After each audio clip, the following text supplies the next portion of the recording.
What's up, guys? It's Sad Zilla with another episode of Zilla Mode. Today, what I'm doing today is bringing you guys on a little drive that I like to do in the mornings, where I get a little bit of coffee and just drive around a little nice neighborhood of houses. This is one of the things that I like to do because it makes me feel hopeful for the future. One of my goals as a musician, at least in the financial side, on the financial side, is to one day own a house and, live my, dream life, I guess, with my family. We're stable, content. That's what I really want. I want a nice house, a place where I can be, in the house, where I can put my studio and I can be creative and I can, just have the freedom to create and not have to worry or stress out about money, things like that, right? And so that's what I want to talk about today is actually money and risk and, balancing risk versus reward and what comes all with that, because I have my own personal experiences that I would like to share with you guys, because it actually inspired me to make this video today. It is the end of the month, which means the beginning of the month is right around the corner, and therefore I got my royalties in from Amuse. It's my distributor. Shout out to Amuse. They've been really good to me. And it was less than I would have liked. And more importantly, less than I had suspected. Listen, okay, so if you guys have been following this journey of mine, you guys know that I've been releasing a new song every single day on all platforms for what was going to be the entire year, and ended up being only in about 5 months that I was going to end up doing it. It's going to end at the end of this next month that we're going into. And, the first month of songs, I saw a nice boost to my royalties. It really worked out really well. Overall, it was a success. I would say, brought about 150,000 streams at that point. Now it's about a 250,000 boost, maybe 200,000 to my overall monthly streams. But this is where it really gets kind of crappy, guys. So every single month since then, I have seen in some regards it's an upward trend, but in most regards it's a downward trend as far as streams go. Now, I didn't expect it to have this much of an effect on my royalties or even my reach, but I started at about 132,000 monthly listeners, something like that. Maybe even been closer to 140,000. And I have dropped off at least like 10K monthly listeners since I started releasing a song every single day. Now, Spotify's not everything, okay? I want to make that very clear, okay? It's not everything. And if it was, finding some kind of success on YouTube, then it would be a lot different. And I've been releasing a new song on YouTube as well. I've been taking all these songs and making videos of them and posting them on YouTube. So I would have thought that, I would have seen some kind of, boost over there, and maybe there was a little bit of a boost, monetization wise, but overall, nothing really like to call home about. I mean, nothing, nothing extraordinary. Maybe just maybe like a $50 boost, maybe at most. And even in the first month that I had gotten my royalties for January, it wasn't that big of a boost. It was like, I don't know, like $300 or $400 or something like that. And no, I think it was about $500 extra, because I remember that it happening and I was like, oh, okay, sweet, this is awesome. But now, that first month, and keep in mind, this is after releasing another 30 songs, okay, for the month after. It didn't go up, it went down. by over $250, which was insane to me. I'm like, well, what happened to all the other songs? What happened to those songs, that had gotten that much? Because it didn't even get that much, like, as far as like release radar and everything. But like these compilations have done decently. They haven't done that much worse at all than that first month. And so I started thinking, and I'm like, now, and what made a difference was the first month had a song in it that did well on TikTok. So that is something interesting to maybe look at. But overall, it just performed worse, And so there's two things I want to talk about today. One, and this is the first thing that popped up in my mind, is risk versus reward. I am so glad that I decided to stop this experiment. If I had not stopped this experiment before today, I would have stopped it after today, because it's like this would be an incredibly hard task to stay motivated to complete if I'm getting barely anything out of it. I'm losing monthly listeners. I'm losing money. I would literally only be doing it for the novelty of doing it, basically. And that, oh man, like, you guys have no idea.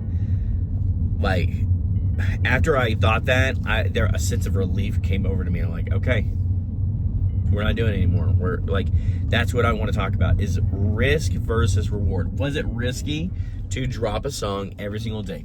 Absolutely. Was it worth it? I don't know. It's one of those things where I don't know yet, because I don't know where these songs will go.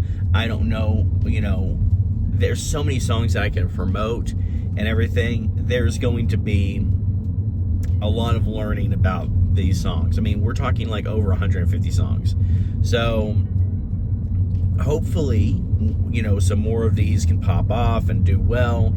I do have one that had popped off a lot. When I say a lot, it gets about 300 to 600 streams a day. It's not anything crazy, but still, I mean, even then, like, that is a dub for me, okay?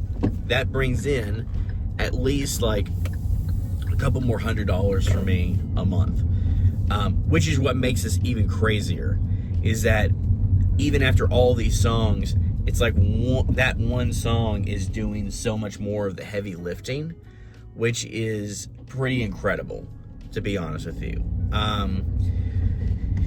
Now, the second thing I want to talk about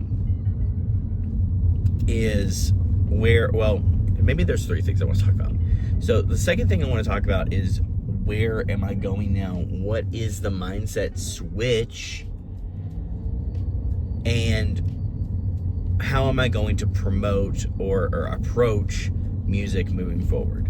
Well, just like I mentioned, that song that did really well, right? I have, another music project other than Zilla. It's called Sunbroku, and with Sunbroku, I can advertise a song. Like, I can start making a song, and I can have like a basic idea for it, maybe like a chorus or something like that. I can start posting that on TikTok and gauge very easily whether or not that song is going to do good, right? And so once I figure out whether or not that song's going to perform well, I decide, okay, well, I'm going to finish a song and we're going to, move forward with it. And, I'll start promoting it heavily or whatever, and then we'll drop it and we'll see how it does moving forward. This strategy has worked the best, at least for that genre and that project. It's a metal project. It is something that I'm pretty decent at, making metal music. I would say I'm probably better at making metal music than I am at rap music. But even then, like, it just works better. I don't know, like, those songs and that project with not even a quarter of the audience that I have as Sad Zilla gets comparable numbers and reach that my actual main project Sad Zilla gets, which is the bigger project, supposed to be the bigger project. Also, the fans are so much more engaged, and they are just over the moon about everything that I do with Sunbroken. It is a very, like, it's not toxic, it's not, you know, it doesn't, you know, leave me feeling like, oh, like, is this song going to do well, or is this song not going to do well? Usually, most of the things that I release under that project, people end up liking, even if it's not the best thing that I had done, right?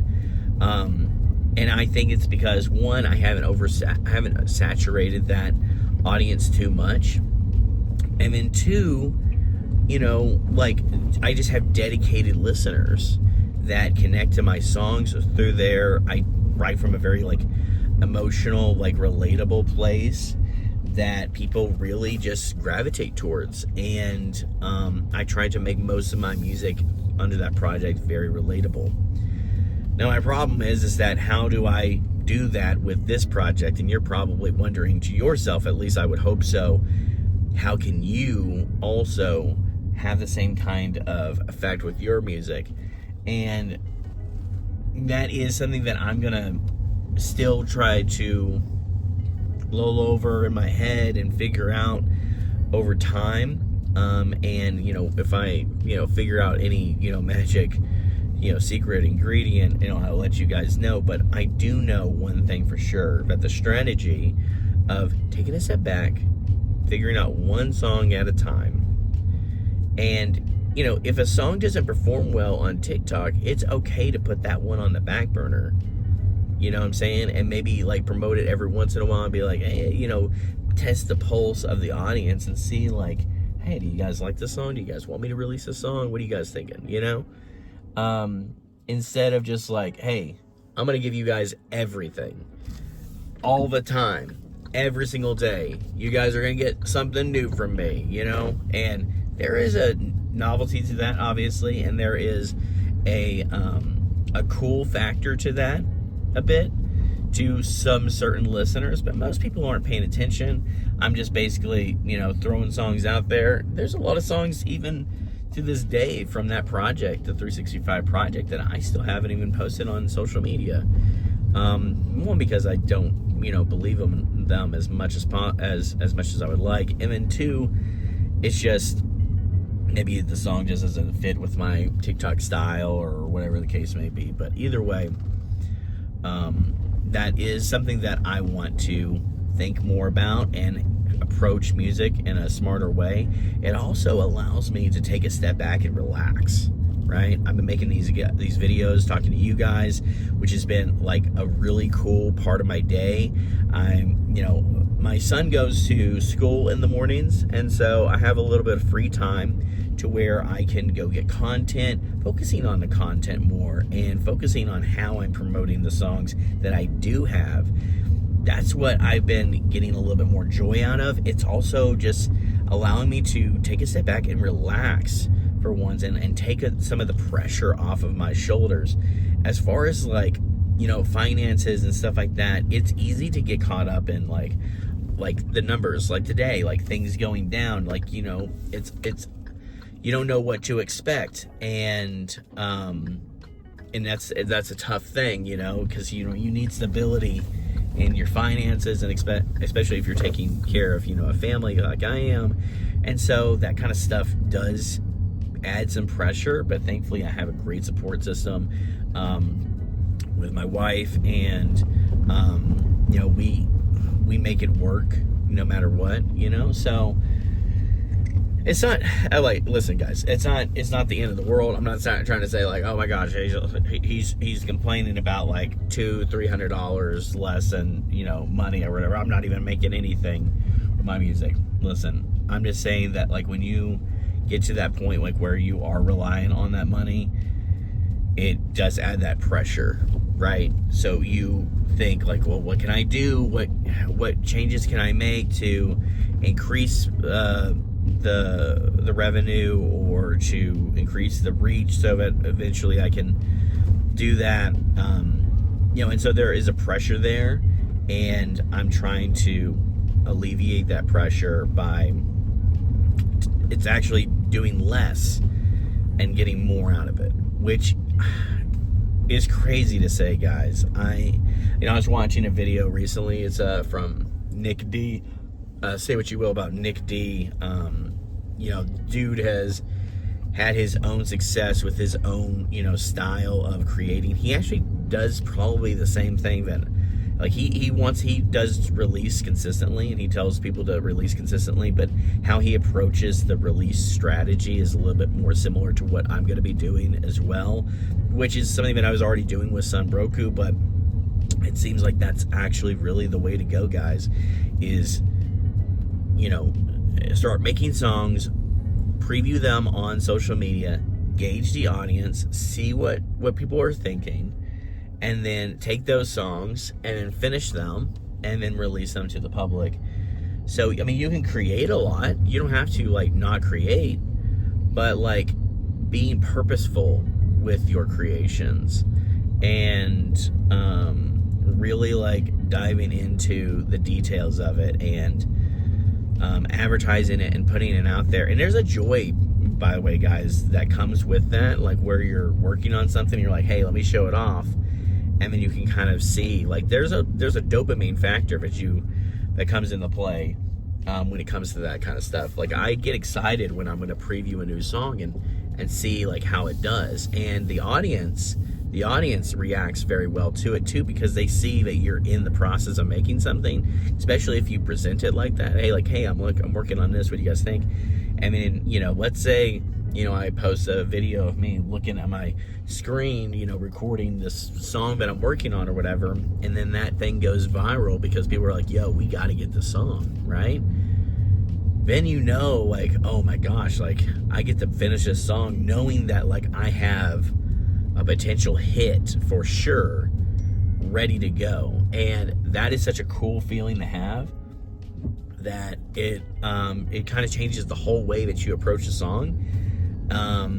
And for me, it'd be easy to get in your head with that, but I don't even get my head with that. It leaves some pressure off of me to where I'm like, okay, I have something that works here, at least in this part. So let me try to make everything else just as good, but even experiment and give them something that maybe they're not even expecting, right? And so, anyway, guys, I want to wrap it up now. I hope that you guys got value out of this. I know it was a little bit of a tangent on my part, but I usually view these videos now, and it keeps me, wanting to come back to them when I view them as journals, almost. This is my way of journaling, and it's therapeutic for me to kind of approach the video making process like that. And so hopefully you guys are getting value out of it. I hope you guys have a great day. And yeah, anyway, Zilla out.